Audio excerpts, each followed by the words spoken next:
आइए बच्चों next problem देखते हैं। जेई 2024 में पूछा गया प्रॉब्लम है, रे ऑप्टिक्स सीरीज अभी चल रहा है। The distance between object and its 3 times magnified virtual image as produced by convex lens. Convex lens बच्चों वर्चुअल इमेज बना रहा है, इसका मतलब जिधर ऑब्जेक्ट है उधर ही क्या है, इमेज भी बन रहा है। ठीक है, बहुत बढ़िया।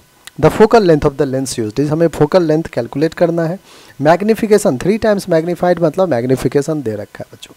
अब अगर मैं यहाँ पे लेंस बनाऊँ बच्चों आपके लिए, लेट से हमने क्या किया है, एक लेंस तैयार किया है। ठीक है, एक मिनट, हमने क्या किया, एक कॉन्वेक्स लेंस अपन बनाते हैं।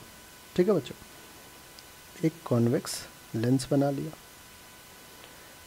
ऑब्जेक्ट लेट से यहाँ पे, तो ऑब्जेक्ट से ऑप्टिकल सेंटर के बीच का जो डिस्टेंस है उसे ही अपन यू कहते हैं।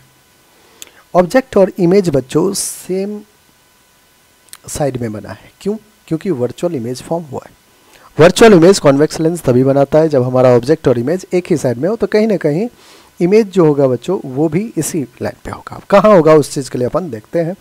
मैग्निफिकेशन कितना है बच्चों? मैग्निफिकेशन का formula height of image upon height of object which is equals to v by u is होता है। और मैग्निफिकेशन दे रखा है 3 टाइम्स मैग्नीफाइड। अगर वर्चुअल इमेज है तो जिधर ऑब्जेक्ट जिस पोजीशन का ऑब्जेक्ट है प्लस तो इमेज भी क्या हो जाएगा। मतलब बच्चों अगर ऑब्जेक्ट हमारा ऐसे है, क्योंकि वर्चुअल अपने साथ इरेक्ट लेके आता है, तो अगर ऑब्जेक्ट ऐसे है तो उसका इमेज भी क्या होगा, ऐसे ही होगा। बस 3 टाइम्स मैग्नीफाइड है, तो ये अगर x होगा तो ये 3x होगा। ये कहानी आपको समझ में आनी चाहिए। ठीक है बच्चों, कोई दिक्कत नहीं।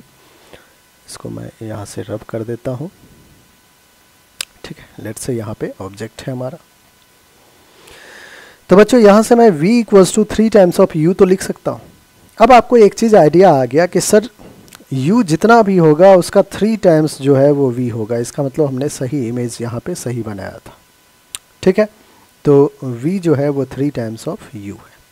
और एक चीज़ देखिए, कह रहा है कि the distance between object and its 3 times magnified virtual image produced by convex lens is 20 centimetre. Object और इमेज के बीच का डिस्टेंस बच्चों 20 सेंटीमीटर ये कह रहा है। इसका मतलब ये जो डिस्टेंस है यही तो है ऑब्जेक्ट और इमेज के बीच का डिस्टेंस। इस ऑब्जेक्ट इमेज के डिस्टेंस कितना है बच्चों, 20 है। तो आप कहोगे कि सर यहाँ से यहाँ तक जो है वो 3u है, ये कितना हो गया, u हो गया, तो ये बाकी कितना होगा, 2u। इसका मतलब 2u का वैल्यू कितना दे रखा है, 20, तो u का वैल्यू क्या हो जाएगा बच्चों, 10 सेंटीमीटर। आई होप आपको यहाँ तक की कहानी समझ में अच्छे से आ चुकी है। ठीक है बच्चों, आगे बढ़ते हैं। हमें क्या करना है, focal length of lens used, तो यूजिंग लेंस फॉर्मूला। अब बच्चों आपके पास v भी है, u भी है, तो using lens formula 1/v minus 1/u is equals to 1/f। 1/v, v कितना है, 3 टाइम्स ऑफ u, तो 3 इंटू यू इज 10। बच्चों साइन कन्वेंशन कहता है माइनस होना चाहिए, माइनस का 1/u, u कितना है 10, साइन कन्वेंशन कहता है -10 होना चाहिए इज इक्वल्स टू 1/f। यहाँ से बच्चों हमने सॉल्व करना शुरू किया। यहाँ पे मैं सॉल्व करता हूँ आपके लिए। माइनस का 1/30 minus minus plus 1/10 is equals to 1/f।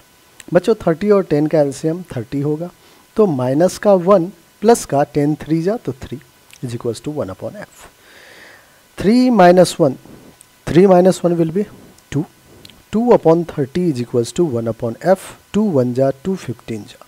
बच्चों आप कह सकते हैं कि जो फोकल लेंथ है वो 15 सेंटीमीटर आ चुका है।